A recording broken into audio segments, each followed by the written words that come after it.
So,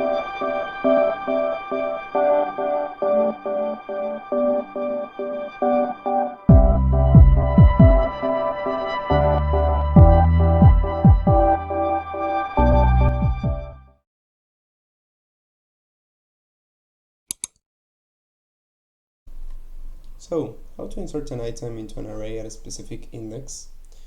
So, for this question we have two possibilities. The first one is creating a brand new array, and the second one it's mutating our original array. Alright? So, for this we'll go into our code, okay? And as you can see, I have an array of 4 numbers. Let's add one more number. Alright? Let's save this, and we have our array of 5 numbers, right? Remember, arrays are 0-based index. So let's go with our first solution. Our first solution includes creating a brand new array from our original array. Alright? Yeah, this might sound a little hard, but follow along. We'll call as the spread operator to copy the array, and we'll call the slice method. Alright?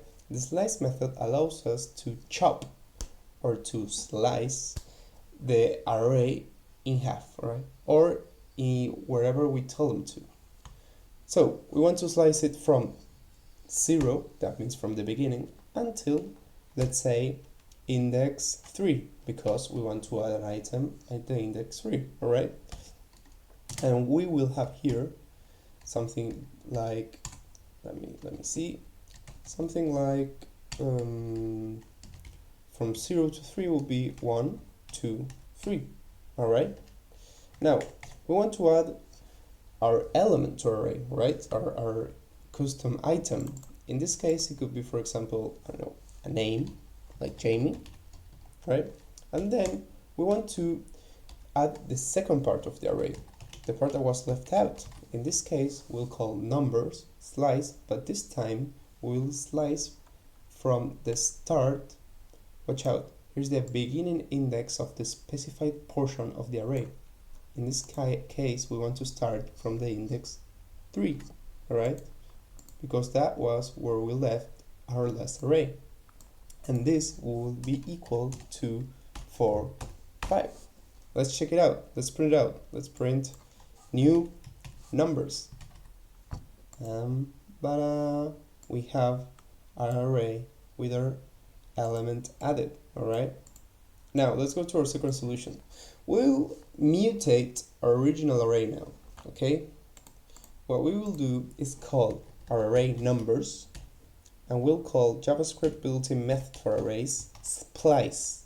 Alright, splice receives 3 parameters. The first one, it's the 0-based location in the array from which to start removing or adding elements. Alright, in this case it's 3. Remember, we want to add an element at index 3. We could say 2, of course. Now, what are the number of elements we want to delete from this array? In this case, we won't be deleting anything. So we'll put 0 in the second parameter. And then the element to insert into the array. Great, here is where we wanted to get to. In this case, I'll put another name. Let's say like Jane, all right? So we're telling numbers to add an item called Jane at the second index. Now let's print this out, and ta-da, we have it. If we put 3 here, we'll have it at our index 3, right? If we put 4, it would also work, all right? So just to sum up, the second solution, it's much faster, all right? I would recommend it, although you have to be careful whenever you're mutating an array, all right?